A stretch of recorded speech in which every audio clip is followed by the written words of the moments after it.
दोस्तों जय मसीह। प्रभु यीशु मसीह के नाम में आप सभी का बहुत बहुत स्वागत है।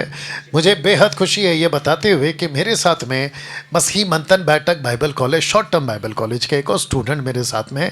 आशा करता हूँ कि जो पिछली एडिट वीडियो है बैच नंबर 17 की, आपने उन वीडियो को देखा होगा। अगर नहीं देखा है तो इसी के ठीक पीछे हमने उसको अपलोड किया है। मैं चाहता हूँ कि आप उसको देखें। फेसबुक और यूट्यूब पर अगर आप पहली बार देख रहे हैं, सब्सक्राइब करिए, बेल आइकन प्रेस करिए, लाइक्स दीजिए, कमेंट्स करिए, जिससे वीडियो खूब वायरल होती है। और याद रखिएगा कि डैनियल राज ऐसा कहकर यूट्यूब से पैसे कमाने के लिए नहीं कह रहा है, क्योंकि मेरा चैनल किसी प्रकार से मोनेटाइज नहीं है ना। दोस्तों मैं चाहता हूं कि हम इस भाई की गवाही को सुनेंगे, और इनकी गवाही यानी कि खरी शिक्षा की जो बाइबल कॉलेज है, जहां ना किसी प्रकार का कोई बकवास, ना पौलुस ने जैसे कहा मिलावट नहीं करते, उस स्तर पर यहाँ बाइबल कॉलेज चलता है जहां मैं अभी बैठा हूँ मुंबई में।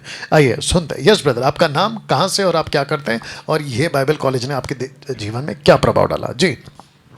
सबसे पहले तो मैं पिता परमेश्वर का बहुत बहुत धन्यवाद करूंगा कि मैं इस जगह पर आज परमेश्वर की उपस्थिति में आया हूँ। और उसके बाद मैं पास्टर डेनियल तुराजे सर का भी धन्यवाद तो करूंगा। हेलो, सबसे पहले तो मैं पिता परमेश्वर का धन्यवाद तो करूंगा कि आज मैं परमेश्वर की उपस्थिति में यहाँ पर आया हूँ। और हमारे पास्टर डेनियल राजा सर का भी धन्यवाद तो करूंगा कि आज उन्होंने ये सब व्यवस्था की हमारे लिए। जो Bible short term Bible college जो शुरू किया है, वो एक अद्भुत कार्य किया उन्होंने कि जो काफ़ी सारे जो मसीह लोग हैं जो संसार में जो गलत शिक्षाओं में पड़े हैं, उनकी आत्मिक आंखों को खोलने के लिए बहुत अच्छा प्रयास सर का। मैं आपको दिल से सैल्यूट करता हूँ सर जी। हाँ, मेरा नाम जितेन पाटनकर है। मैं 2024 तक बैतूल मध्य प्रदेश में था, और उसके बाद 2024 जनवरी से महाराष्ट्र नागपुर में शिफ्ट हो चुका हूँ। मैं पिछले 1.5 साल से डेनियल राज सर को मैं सुन रहा हूँ। पहले मैं मध्य प्रदेश के चर्चों में जाया तो करता था। वहाँ पर मैं चर्चों में जाकर, मुझे क्योंकि मैं स्टार्टिंग में नया नया तो मसीह था, मुझे ज़्यादा कुछ बाइबल का नॉलेज नहीं था। तो जैसा वो पास्टर साहब वहाँ सिखाते थे कि ये ऐसे भाषा होती है, इस तरह का आपको दान देना है, दशवांश देना है, जो भी टीचिंग देते थे मुझे बिल्कुल समझ में नहीं आती थी। और मुझे बाइबल की भाषा भी ये बिल्कुल समझ में नहीं आती, क्योंकि स्टार्टिंग में जब मेरे पास बाइबल आई थी तो मुझे कुछ भी समझ में नहीं आता उसमें कैसा लिखा है, उसको कैसे तो पढ़ना है, किन शब्दों को कैसे करना है, कॉन्टेक्स्ट में कैसे पढ़ना, मुझे बिल्कुल कुछ भी समझ में नहीं आता था। फिर मैं वो टीचिंग सुनी, जब मुझे ऐसा लगा कि कुछ तो भी तो गड़बड़ है, कि जो चीज़ ये सिखाते वो बाइबल में नहीं थी मिलती थी मुझे। मैंने पास्टर साहब से भी तो पूछने की कोशिश की कि सर मुझे थोड़ा सा समझाइए। तो मुझे एक ही सवाल ये मिलता था कि जो आपको चर्च में सिखाया था आप उसको सुनिए और उसके अनुसार चलिए। लेकिन मुझे अंदर से सेटिस्फेक्शन नहीं हुआ। लेकिन मैं नया तो विश्वासी था, और मेरे मन में बहुत सारे सवाल थे, क्योंकि मैंने जाति से आया हूँ, मैं भी पूजा पाठ करता था। लेकिन जब मेरे पापा को जब लंग कैंसर हुआ, तो फिर मेरी लाइफ में एक टर्निंग पॉइंट आया कि मुझे ऐसे करते करते मुझे एक रास्ता दिखा प्रभु यीशु मसीह का। मैंने प्रभु यीशु मसीह के बारे में जाना कि तो प्रभु यीशु मसीह क्या है, कैसे है, उनका प्राण कैसे हुआ, ये बलिदान कैसे हुआ। तो मुझे एक जिज्ञासा हुई कि मैं भी उनके बारे में जानूं। मैं जानते जानते फिर मुझे ऐसा लगा कि नहीं, तो प्रभु यीशु ही वो तो परमेश्वर है जिसने सारी सृष्टि को तो बनाया, हमें तो बनाया, सब कुछ को ये बनाया। तो जिज्ञासा बढ़ी। लेकिन फिर भी कुछ तो परिस्थितियाँ तो लाइफ में ऐसी थी कि जो मुझे पीछे तो खींचती थी कि आप क्या करोगे तो यीशु मसीह को जान के, वो तो अंग्रेजों का खुदा। कई तरह की बात उन्होंने की कि क्यों जाते हो वहाँ, आप अपने धर्म में बहुत अच्छे हो, बहुत अच्छी चीज़ें हैं। तो मैं अंदर से ये पता नहीं, मेरे अंदर कुछ वो चीज़ थी कि एक भूख थी, प्यास थी कि मुझे परमेश्वर को जानना है। तो काफ़ी थी, लेकिन बहुत लोगों ने मुझे खींचा कि आ जाओ, वापस आ जाओ। मतलब एक लाइफ में एक टर्निंग ये पॉइंट था मेरे। फिर मैं तो परमेश्वर जब दुआ करता था कि हे प्रभु आप मेरा तो मार्गदर्शन कीजिए, मैं किस मार्ग पे चलूँ, नहीं समझा। तो प्रभु ने मेरी एक दिन तो पुकार सुन ली। 2024 जनवरी में मुझे डेनियल सर जी का एक वीडियो मुझे सामने आया। वो वीडियो था कि आपका सही निर्णय क्या है लाइफ में। वो वीडियो मैंने देखा। उस वीडियो को देखने के बाद मेरी लाइफ बिल्कुल टोटल चेंज हो गई। मेरा जो माइंडसेट था बिल्कुल चेंज हो चुका था, क्योंकि सर ने जो उस वीडियो बताया कि आप अपनी लाइफ में क्या करते हैं इस संसार में वो महत्वपूर्ण नहीं है, लेकिन आपका जो अंत होता है कैसा, वो बहुत महत्वपूर्ण है। तो सर ने उसमें निर्णय की बात तो कही थी कि आपका निर्णय आपकी लाइफ को सेट तो करता है कि आपकी लाइफ तो कैसी है। तो मैंने एक सेट किया कि हाँ सर का वीडियो बहुत अच्छा लगा मुझे, और उस वीडियो को मैंने फॉलो किया। फिर यीशु मसीह के पीछे गया मैं कि अब मुझे बहुत सारी चीज़ों को समझना है। ऐसा तो करते करते फिर मैं आगे बढ़ा, लेकिन मुझे आपका ये वीडियो बहुत अच्छा लगा। फिर मेरे और तो पास्टर साहब बहुत अलग तरह से टीचिंग तो करते हैं। फिर मैंने आपकी सारी तो वीडियो को फॉलो करना शुरू किया, आपकी सारी उत्पत्ति की तो वीडियो को सुना, आपकी बहुत सारी वो टीचिंग को सुना। तो मुझे ये कंपैरिजन मिला कि जो टीचर जो संसार में जो शिक्षा दे रहे ये लोग वो कैसी दे रहे, और डेनियल सर शिक्षा कैसी दे रहे मुझे। ओके, तो इसका मतलब दोस्तों जितने दर्शक देख रहे हैं, आपको बता दूं कि इनका कहने का मतलब ये, मेरे को माइक दे देना प्लीज़।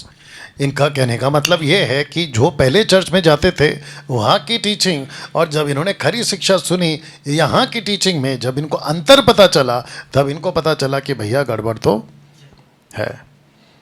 और मैं समझता हूँ कि तब जाकर इन्होंने तय किया। देखिए यही वजह है, आप एक बार सुना करो। बाइबल खुद कहती कि जिसके कान हैं सुन ले। लूसीफर क्या कहता है अपने पास्टर के द्वारा? डैनियल राज को मत सुनो। कितने लोग महाराष्ट्र मुंबई में भी हैं जो कहते हैं कि डैनियल राज की वीडियो मत सुनो। बस यहीं पे आप लोग फंस जा रहे हो। तो जितने भी चर्च के मेंबर के पर जैसा तैसा अगर ये वीडियो पहुंच गया है, मैं उन सबको कहना चाहता हूँ, वेट, रुको, नीचे स्क्रॉल मत करो, एक बार सुन लो। क्या पता कि ये वही आवाज है जो जंगल में जॉन द बैप्टिस्ट जैसा चिल्ला रहा था। क्या पता कि ये वही आवाज है जो रथ पर बैठा खोजा न जाने कितने सालों से मंदिर तो जा रहा था, ये शायद 53 तो पढ़ रहा था, लेकिन फिलिप जैसा कोई उसको समझाने वाला ना मिला। क्या पता नतानियल जो पेड़ के पास खड़ा था, जब तक फिलिप नहीं आया उसको नहीं पता चला। एक बार सुना करो। ओके, सो ब्रदर, मैं चाहता हूँ कि आप ये बताएं कि यहाँ पे आपने 7 दिन में क्या सीखा, ये भी बताइए। हेलो सर, ये यहाँ आने से तो पहले मेरे तो मन में ये बहुत सारी इच्छाएं थी कि बाइबल कॉलेज जो इतने सारे लोग जो 10-10 से ये 15 हेलो बाइबल जो 10-10 ये 15-15 साल जो लोग तो पढ़ते हैं, उसके तो बाद भी वो गलत रास्ते पे जाते, गलत तो टीचिंग को देते। और डेनियल सर जो है वो ये कहते हैं कि मैं 7 दिन में आपका टेबल पे रखा बाइबल दिमाग पे चढ़ा दूंगा। मुझे बहुत अद्भुत लगा वो चीज़। मैंने बोला जो पास्टर 10-10 साल इतने सीनियर होके जो गलत टीचिंग दे रहे, जैसे दशवांश है, अन्य भाषा और भी बहुत सारी चीज़ें हैं, तो सोचा कि ऐसे कैसी कोई टीचिंग होगी जो 7 दिन में आपको पूरा दिमाग पे चढ़ा देगा। मेरे अंदर जिज्ञासा बनी कि चलो एक बार चल के देखना है। वो डिसीजन मैंने लिया सही, जो सर हमेशा कहते हैं कि एक बार डिसीजन लेके देखो, निर्णय लेके देखो, आप एक बार पढ़ के देखिए। तो बाइबल को कैसे तो पढ़ना है, कैसे समझ जाना, मेरे और एक दिन 7 दिन का बाइबल कॉलेज करके देखना है मुझे। जी सर आया मैं यहाँ पर और मुझे बहुत अच्छा लगा आपने जो 7 दिन टीचिंग दी। मुझे सर ये लगता है कि अगर मैं दुनिया की सारी दौलत भी इस शिक्षा के लिए खर्च करूँ तो वो भी कम होगी। शिक्षा आपको जो दी है सर, और मैं धन्यवाद करता हूँ तो पिताजी परमेश्वर को जो आपके ऊपर जो उन्होंने अनुग्रह और सामर्थ्य दी है। जी मैं पिता परमेश्वर का धन्यवाद तो करता हूँ कि जो सामर्थ्य और आपको जो दिया, मैं धन्यवाद करता हूँ सर। आपको भी बहुत धन्यवाद करता हूँ कि आप इतने संघर्ष में इतना आपने स्ट्रगल करके जो शिक्षा हमको दे रहे, जो आत्मिक तो भोजन जो हमको दिया है सर, मैं जिंदगी में कभी नहीं कर सकता उसके लिए। जो मेरा सर जीवन तो बदला है सर, वो आपका वीडियो सुन के बदला। अगर उस दिन 2024 में मुझे आपका वो निर्णय वाला वीडियो नहीं मिलता ना, आज मैं संसारिक होता सर। मुझे पता नहीं मैं कहाँ होता। देखिए एक वीडियो ऐसा लाइव बदलता है, इसलिए देखा करो। ओके ब्रदर, मैं चाहता हूँ कि आप ये भी बताएं आपको यहाँ कैसे लगा 7 दिन। सर यहाँ तो बहुत अच्छा लगा मुझे। थोड़ा नज़दीक कर लीजिए। यहाँ मुझे सर बहुत अच्छा लगा। मैंने कल्पना भी नहीं की थी कि यहाँ के ऐसा भी होगा। मुझे बिल्कुल घर से बहुत अच्छा माहौल मिला।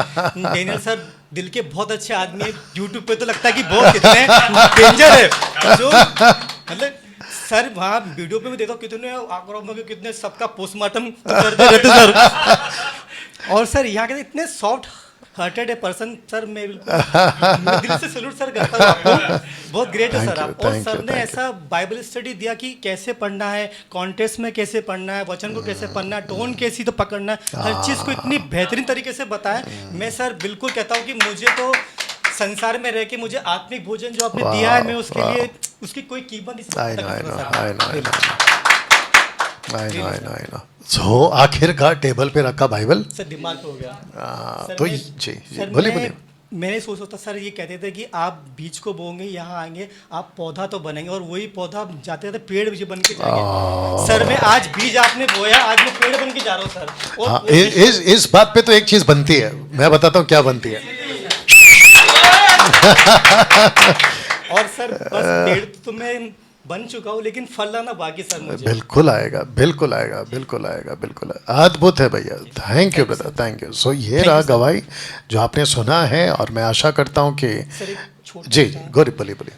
सर आपका सबका ये बहुत अच्छा रहा, खाना पीना बाकी सारी व्यवस्था बहुत अच्छी थी, और सब लोगों का साथ जो मेरे साथ भाई वाह, बहन यहाँ वाह, हैं, इन सब का वाह। जो प्यार मुझे सहयोग मिला ना, तो उसके लिए सैल्यूट करता हूँ। बिल्कुल कभी ऐसा लगा मेरे खुद के भाई बहन हैं, अपने भाई बहन और हैं, बहुत हाँ। सारा सर प्यार मिला यहाँ पर वाह, बहुत। वाह, और हर समय सुमन दीदी केयर करती थी कि भैया क्या लेंगे, क्या खाएंगे, क्या ले, क्या आपको कोई कमी तो नहीं होगी, पानी चाहिए, चाय चाहिए। सर बिल्कुल ग्रेट सर। या सो इनकी गवाही से आप पता लगा सकते हैं कि यहाँ पर जो है बिल्कुल घर जैसा माहौल है। और मैं समझता हूँ कि सब अलग अलग स्टेट के हैं, सब एक स्टेट के नहीं है, सब अलग अलग स्टेट के हैं, सबका मातृभाषा अलग है, सबका कल्चर या फिर रिलीजन अलग अलग है, लेकिन यहाँ पे जैसे हम स्वर्ग में रहेंगे। 7 दिन का झलक, और कौन सा हफ्ता है? Golden week. गजब है भाई, सोने का हफ्ता है ये। Wonderful, thank you brother. Okay, sir. So video को खूब शेयर करें, और मैं चाहता हूँ कि आप भी अपना मन बनाएं यहाँ पर आने का। God bless. सभी को जय मैसी के पास। Thank you sir, so much sir. Thank you. क्या बात है।